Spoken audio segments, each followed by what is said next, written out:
ನಮಸ್ಕಾರ ಸರ್. ನಮಸ್ಕಾರ. ನಿಮ್ಮ ಹೆಸರು ಸರ್? ರಂಗಸ್ವಾಮಿ ಅಂತ. ಹಾಂ. ನಮ್ಮದು ಚಿಕ್ಕದಾಪುರ, ಅನೂರು ತಾಲೂಕು, ಎಲೆಮಳೆ ಗ್ರಾಮ ಪಂಚಾಯತಿ. ಮಲೆಮಹದೇಶ್ವರ ಬೆಟ್ಟದ ಮುಖ್ಯ ರಸ್ತೆಯಿಂದ ಒಂದು 2 ಕಿಲೋಮೀಟರ್ ಆಗುತ್ತೆ ಸರ್ ನಮ್ಮದು ಲ್ಯಾಂಡು. ಸರ್, ಇಲ್ಲಿ ಬಾಳೆತೋಟ ನೋಡ್ತಾ ಇದ್ದೀವಿ ನಾವು. ಹೇಳಿ ಸರ್. ಸರ್, ಎಷ್ಟು ಎಕರೆ ಇದೆ? ಸರ್, ಇಲ್ಲಿ ಒಂದು 3.25 ಎಕರೆ ಇದೆ ಸರ್. ಸೊ ನೀರಿಗೆ ಎಷ್ಟು ಇಂಚು ನೀರು ಬಂದಿದೆ ಸರ್ ಬೋರ್ವೆಲ್ಲಲ್ಲಿ? ಈಗ ಸರ್ ಒಂದು 2 ಬೋರಿಂದ 1-2 ಇಂಚ್ ನೀರಿದೆ. ಓಕೆ, ಸಾಕಾಗುತ್ತೆ ಸರ್ ನಿಮಗೆ? ಸರ್, ಈಗ ಸದ್ಯಕ್ಕೆ ಸಾಕಾಗ್ತಾ ಇದೆ. ಇನ್ನು ಮುಂದೆ ಬೇಸಿಗೆ ಬರುತ್ತೆ, ಏನಾಗುತ್ತೋ ಅದು ಗೊತ್ತಾಗ್ತಾ ಇಲ್ಲ. ಬಟ್ ಈಗ ಇಲ್ಲಿ ಮೈಕ್ರೋ ಸ್ಪಿಟ್ಲರ್ ಹಾಕ್ಕೊಂಡಿದ್ದೀವಿ. ಇಲ್ಲಿ ಸ್ವಲ್ಪ ನಾನು ಒಂದು ಅರ್ಧ ಎಕರೆಯಷ್ಟು ಬೆಳ್ಳುಳ್ಳಿ ಹಾಕಿದ್ದೀನಿ. ಸೊ ನೀವು ಆಟೋ ಮಿಷಿನ್ ಹಾಕೊಂಡಿದ್ದೀರಾ ಈಗ ಅಗ್ರೋಟೆಕ್ಕಿಂದ? ಸೊ ಆಟೋ ಮಿಷಿನ್ ನಿಮ್ಗೆ ಹೆಂಗೆ ಪರಿಚಯ ಆಯ್ತು ಸರ್? ಸರ್, ನಮ್ಮ ಸ್ನೇಹಿತರು ರೆಫರ್ ಮಾಡಿದ್ರು. ಬಟ್ ನಾನೇ ಒಂದ್ಸರಿ ಅಲ್ಲಿ ಆಫೀಸ್ಗೆ ಹೋಗಿ ಎನ್ಕ್ವೈರಿ ಮಾಡಿ, ನನಗೆ ಪರವಾಗಿಲ್ಲ, ಚೆನ್ನಾಗಿ ಒಳ್ಳೆ ಸರ್ವಿಸ್ ಇದೆ, ಕ್ವಾಲಿಟಿ ವೈಸ್ ಎಲ್ಲ ಅದು ತೋರಿಸಿದ್ಮೇಲೆ ನಾನು ಅದನ್ನು ಮಾಡಿಸ್ಬೇಕು ಅಂತ ಸೆಲೆಕ್ಟ್ ಮಾಡ್ಕೊಂಡೆ. ನೀವು ಎಷ್ಟು ಸೊಲನೈಡ್ ವಾಲ್ ಹಾಕೋರಿಗೆ ಸರ್? ಈಗ 9 ಇದೆ ಸರ್ ಸೋಲನೈಡ್. ಈ ಸೊಲನೈಡ್ ವಾಲ್ ಹೇಗೆ ಕೆಲಸ ಮಾಡ್ತಾರೆ ಸರ್? ತಾನು ತಿರೋದ್ ಮಟ್ಟಿಗೆ ಏನಾಗುತ್ತೆ ಅಂದರೆ, ನೀವು ಮನೆಯಿಂದ ಕೂತ್ಕೊಂಡು ಅಥವಾ ಬೇರೆ ಇಲ್ಲಿಂದ ನಾವು ಆಪ್ರೇಟ್ ಮಾಡಿದಾಗ ಅದು ಆಟೋಮೆಟಿಕ್ಕಾಗಿ ಆಫ್ ಆಗುತ್ತೆ. ಏನು ನಾವು ಮ್ಯಾನ್ಯುಯಲಲ್ಲಿ ತಿರ್ಸ್ಬಿಟ್ಟು ಆಪ್ರೇಟ್ ಮಾಡೋದ್ರ ಬದಲಿಗೆ ಎಲೆಕ್ಟ್ರಿಕ್ ವಾಲ್ ಅನ್ಬೋದು. ಯಾವ ಭಾಗಕ್ಕೆ ನೀರು ಬೇಕೋ ಆ ಭಾಗದ ಗೇಟ್ ವಾಲನ್ನು ನೀವು ಓಪನ್ ಮಾಡ್ಬೋದು. ಯಾವ ಭಾಗಕ್ಕೆ ನೀರು ಬೇಡವೋ ಆ ಗೇಟ್ ವಾಲ್ನ ಆಫ್ ಮಾಡ್ಬೋದು. ಈಗ ನಾವು ನಮ್ಮ ಲ್ಯಾಂಡಲ್ಲಿ ಏನು ಮಾಡಿದ್ದೀವಿ, ನಾವು ಗೇಟ್ ವಾಲ್ಗೆ ಒಂದು ನಂಬರ್ ಕೊಟ್ಕೊಂಡಿದ್ದೀವಿ ಅಂತ, 1 to 9 ಅಂತ ಕೊಟ್ಕೊಂಡಿದ್ದೀವಿ. ನಮಗೆ ಒಂದೊಂದು ಗೇಟ್ ವಾಲ್ಗೆ ಎಷ್ಟೆಷ್ಟು ನೀರು ಬೇಕು, ಎಷ್ಟು ಗಂಟೆ ಬಿಡಬೇಕು, ಎಷ್ಟು ನಿಮಿಷ ಬಿಡಬೇಕು, ಆಗದಾಗ ಸೈಕ್ಲಿಕ್ಕಲ್ಲಾದರೂ ಹಾಕ್ಕೋಬೋದು. ಅಥವಾ ನಮಗೆ 1 ಗೇಟ್ ವಾಲ್ ಬೇಕು, 2 ಗೇಟ್ ವಾಲ್ ಬೇಕು, at A time 2 gate Vaalu, ಅರ್ಧ ಗಂಟೆ ಈ ಥರನೂ ಮಾಡ್ಕೊಂಡೋದ್ರೆ ಅಲ್ಲಿ ಸಫಿಷಿಯೆಂಟ್ ನೀರು ಗಿಡಗಳಿಗೆ ಎಷ್ಟು ಬೇಕೋ ಅಷ್ಟು ನೀರನ್ನ ಕೊಡ್ಬೋದು, ನೋಡಿಕೊಂಡು ಆಮೇಲೆ ನೆಕ್ಸ್ಟ್ ಗೇಟ್ ವಾಲ್ ಚೇಂಜ್ ಮಾಡ್ಕೊಳ್ತಾ ಇದ್ದೀವಿ. ಅಂದರೆ ನೀವು ಹೇಳೋದಂದ್ರೆ ಮುಂಚೆನೇ ನೀವು ಇಂತಿಷ್ಟೊತ್ತು ಇಂಥ ಭಾಗಕ್ಕೆ ನೀರನ್ನ ಬೇಕು ಅಂತ ನೀವು ಸೆಟ್ ಮಾಡಿ ಬಿಡ್ಬೋದು. ಇಲ್ಲ ಅಂದರೆ ಮನೇಲೇ ಕೂತ್ಕೊಂಡು ನೀವು ಈ ಭಾಗಕ್ಕೆ ನನಗೆ ನೀರು ಬೇಕು ಅಂತ ಆನ್ ಮಾಡಿಬಿಟ್ಟು ಆ ಗೇಟ್ ವಾಲ್ನ ಓಪನ್ ಮಾಡಿ ಬಿಡ್ಬೋದು. ಹೌದು. ನಾವು ಫಸ್ಟು ಬೆಳೆ ಇಟ್ಟಾಗ ಒಂದು ದಿನ ನೋಡ್ಕೊಂಡ್ವಿ, ಎಷ್ಟು ನಿಮಿಷಕ್ಕೆ ಒಂದು ಗೇಟ್ ವಾಲ್ಗೆ ಎಷ್ಟು ನಿಮಿಷ ನೀರನ್ನ ಬೇಕಾಗ್ಬೋದು. ಅದು ಅದಾದ್ಮೇಲೆ ಈಗ ನಾವು ಸಾಮಾನ್ಯವಾಗಿ ಒಂದು ಅರ್ಧ ಗಂಟೆಗೆ ಒಂದೊಂದು ಗೇಟ್ ವಾಲ್, ಆ ಗೇಟ್ ವಾಲ್ನ ಇಟ್ಕೊಂಡು ಈಗ ಅದೇ ರೀತಿ ನಾವು ಕಂಟಿನ್ಯೂ ಮಾಡ್ಕೊಂಡು ಹೋಗ್ತಾ ಇದೀವಿ. ಇನ್ನು ಗಿಡ ದೊಡ್ಡದಾಗ್ತಾ ಈಗ 30 ನಿಮಿಷದಿಂದ ಇನ್ನೊಂದು 45 ನಿಮಿಷನೋ ಅಥವಾ ಈ ಥರ ಒಂದೊಂದು ಗೇಟ್ ವಾಲ್ಗೆ ಚೇಂಜ್ ಮಾಡ್ತಾ ಹೋಗ್ಬೇಕಾಗತ್ತೆ. ಇದರಿಂದ ಸುಮಾರು ನೀರು ಉಳಿತಾಯ ಆಗುತ್ತೆ ಸರ್. ನೀರು ಉಳಿತಾಯ ಆಗುತ್ತೆ, ಸಮಯನೂ ಉಳಿತಾಯ ಆಗುತ್ತೆ. ಈಗ ನಮ್ಮದು ಕಾಡಿಂದ ಬಂದು ನೋಡಿ, ಇಲ್ಲಿ ಫಾರೆಸ್ಟ್ ಇದೆಯಲ್ಲ, ಬರೀ ಒಂದು 100 ಮೀಟರ್ಸ್ ಇದೆ. ನಾವು ಈ ಕರೆಂಟು ಸಾಮಾನ್ಯವಾಗಿ ಸಂಜೆ ಯಾವುದೋ ಒಂದು ಟೈಮಲ್ಲಿ ಹೊಡ್ತಾರೆ, ಪರ್ಟಿಕ್ಯುಲರ್ ಟೈಮ್ ಇಲ್ಲ, 7:30 ಇರುತ್ತೆ. ಇಲ್ಲಿ ಆನೆಗಳದ್ದು ಸಮಸ್ಯೆ ಇದೆ, ಹಂದಿಗಳು ಮತ್ತು ಟೈಗರ್ ರಿಸರ್ವ್ ಫಾರೆಸ್ಟು ಮತ್ತು ಚಿರತೆಗಳೆಲ್ಲ ಇದ್ದಾವೆ. ನಾವು ಮ್ಯಾನ್ಯಲ್ ಬಂದು ಆಪ್ರೇಟ್ ಮಾಡಲಿಕ್ಕೆ ಸ್ವಲ್ಪ ನಮಗೂ ಭಯ ಇದೆ. ಆ ಬೈಕ್ಗೋಸ್ಕರ ಅಲ್ಲಿ ನಾವು ಎಲ್ಲಿರ್ತೀವೋ ಅಲ್ಲೇ ಮನೇಲೆ ಕೂತ್ಕೊಂಡು ಆರಾಮ್ಸೆ ಆನ್ ಮಾಡ್ಕೋಬೋದು. ಅದರಿಂದ ತುಂಬ ನಾವು ಧೈರ್ಯವಾಗಿ ಬಂದು ವ್ಯವಸಾಯ ಮಾಡೋವಂಥ ಇದು ಮಾಡ್ಬೋದು. ಅಥವಾ ನಿಮಗೆ ಪೇಟೆನಲ್ಲಿ ಕೆಲಸ ಇದ್ರೆ ಆರಾಮಾಗಿ ಪೇಟೆಗೆ ನಾವತ್ತು ಅಲ್ಲೇ ಕೂತ್ಕೊಂಡು ನೀವು ಎಲ್ಲಿವೆ. ನಾನು ಎಷ್ಟೋ ಸರಿ ಬೆಂಗಳೂರಿಗೆ ಹೋಗಿದ್ದಾಗಲೂ ಮಾಡಿದ್ದೀನಿ. ಮತ್ತು ನಾನು ಒಂದ್ಸರಿ ಇಲ್ಲಿ ದಾವಣಗೆರೆಗೆ ಹೋಗಿದ್ದೆ, ಅಲ್ಲಿ ಕೂತ್ಕೊಂಡೆ ಆಪರೇಟ್ ಮಾಡ್ಕೊಳ್ತಾ ಇದ್ವಿ ನಮ್ಗೆ ಎಷ್ಟು ಬೇಕು ಅಂತ.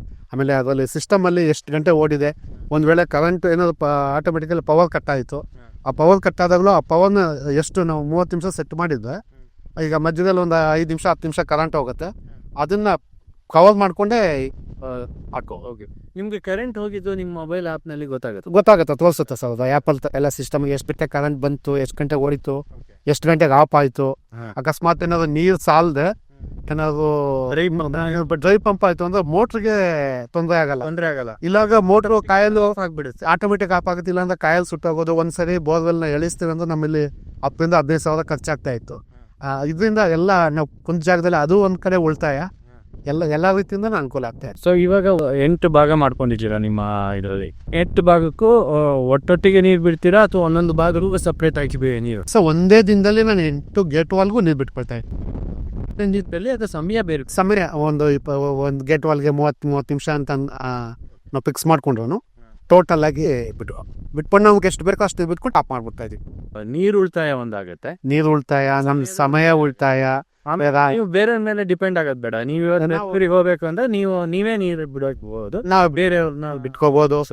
ಬೇಡ, ಬೇರೆಯವ್ರನ್ನ ಡಿಪೆಂಡ್ ಆಗೋದು ಬರೋದು. ಇಲ್ಲ ನಾವು ಇದೊಂದಿಲ್ಲ ಅಂದಿದ್ರೆ ನಾನು ಎಲ್ಲೋ ಕೂತ್ಕೊಂಡು ಎಲ್ಲೋ ಹೊರಗಡೆ ಹೋಗಿರ್ತೀನಿ, ಅಲ್ಲಿ ಹೋಗಿ ಅದು ಮೋಟ್ರ್ ಆನ್ ಮಾಡಿ ಅವ್ರನ್ನ ಆನ್ ಮಾಡಿ ಇನ್ನೊಬ್ಬರ ಮೇಲೆ ಡಿಪೆಂಡ್ ಆಗಬೇಕಾಗಿತ್ತು. ಆಮೇಲೆ ಅವ್ರಿಗೆ ಎಷ್ಟು ಗಂಟೆ ಯಾವ ಗೇಟ್ ವಾಲ್ ತಿರುಗಿಸ್ತಾರೋ ಏನೋ ಅಂತ ನಮ್ಗೆ ಗೊತ್ತಾಗ್ತಾ ಇರಲಿಲ್ಲ. ಅವರು ಈಗ ನಾವು ಬಿಡ್ತಾರೋ ಬಿಡೋದು ಎಷ್ಟೊತ್ತು ಬಿಟ್ರು, ಇದರಿಂದ ಏನಾಗುತ್ತೆ ನಮಗೆ ಕುಂತ ಜಾಗದಲ್ಲಿ ಎಷ್ಟು ಗಂಟೆ ಬೇಕು ಏನು ಬೇಕು ಎಲ್ಲ ಸ್ಪೆಸಿಫಿಕ್ ನಾವೇ ಫಿಕ್ಸ್ ಮಾಡ್ಕೋಬೋದು. ನೀವೇ ಕೂತ್ಕೊಂಡು ಮಾಡ್ಬೋದು.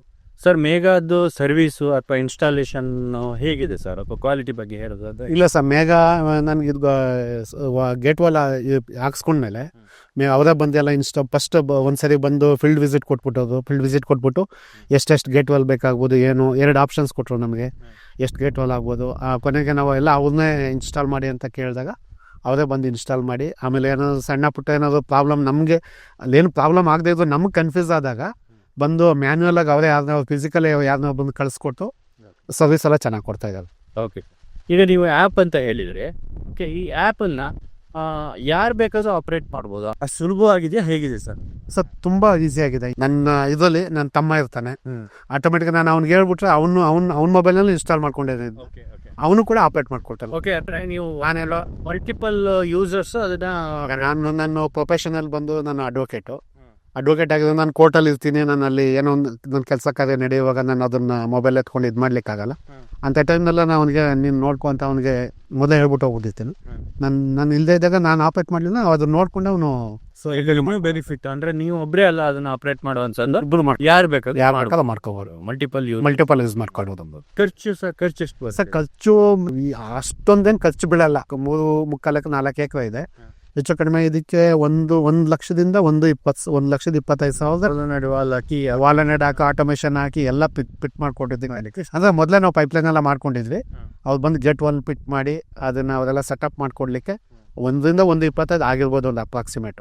ಅಂತ ಕಾಸ್ಟ್ ಏನು ಆಗಿಲ್ಲ, ಜಾಸ್ತಿ ಏನು ನನಗೇನಂತ ಈಗ ಆಗಲ್ಲ. ಬಟ್ ನನಗೆ ಜಾಸ್ತಿ ಇಲ್ಲಿ ಈಗಿನ ಒಂದು ನೋಡೋಕೆ ಹೋದ್ರೆ ಅದೇ ನಂಗೆ ಜಾಸ್ತಿ ಅನ್ನಿಸ್ತಾ ಇದೆ.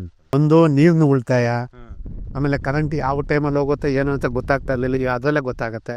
ಸಮಯದ ಉಳಿತಾಯ, ನಾವು ಪ್ರತಿ ಸರಿ ಬಂದಾಗ ಜಮೀನು ಹತ್ರ ಬಂದು ಪಂಪ್ ಆನ್ ಮಾಡಬೇಕು, ಆಫ್ ಮಾಡಬೇಕು, ಯಾವ ಗೇಟ್ ವಾಲ್ ಅದೆಲ್ಲ ನೋಡೋ ಅವಶ್ಯಕತೆನೇ ಇಲ್ಲ. ಎಲ್ಲ ನಾವು ಕುಂತ ಜಾಗದಲ್ಲೇ ನಮ್ಗೆ ಈವನ್ ಅದರಲ್ಲಿ ಡ್ರೈ ಪಂಪ್ ಇಂಡಿಕೇಟರ್ ಸಹ ಇರೋದ್ರಿಂದ ನಿಮ್ಮ ಪಂಪ್ ಸೆಟ್ ಡ್ರೈ ಅದು ನೀರೇನಾದ್ರು ಕಮ್ಮಿಯಾಗಿ ಅದು ಡ್ರೈವ್ ಅನ್ನೋ ತೋರಿಸುತ್ತೆ. ಒಂದ್ ವೇಳೆ ಅದು ಇಲ್ಲದೆ ಹೋಗಿದ್ರೆ ಖಾಲಿ ಮೋಟರ್ ಏನಾದ್ರು ಓಡ್ತಾ ಅಂದ್ರೆ ಮೋಟರ್ ಆಟೋಮೆಟಿಕ್ ಕಾಯಿಲ್ ಸುಟ್ಟಾಯ್ತು ಅಂದ್ರೆ ಒಂದ್ಸರಿ ಅದನ್ನ ಎತ್ತಿ ರಿಪೇರಿ ಮಾಡೋ ಅಷ್ಟೊತ್ತಿಗೆ ಒಂದು 15,000 ರೂಪಾಯಿ ಖರ್ಚಾಗ್ತಾ ಇತ್ತು. ಅದು ಉಳಿತಾಯ ಲೆಕ್ಕ ಹಾಕಿದಾಗ ಈ ಇನಿಷಿಯಲ್ ಅದೇನಂತ ಲಾಸ್ ಆಗಲ್ಲ, ರೈತರಿಗೆ ಲಾಸ್ ಆಗಲ್ಲ, ಯಾವುದೇ ಕಾರಣಕ್ಕೂ ಲಾಸ್ ಆಗಲ್ಲ.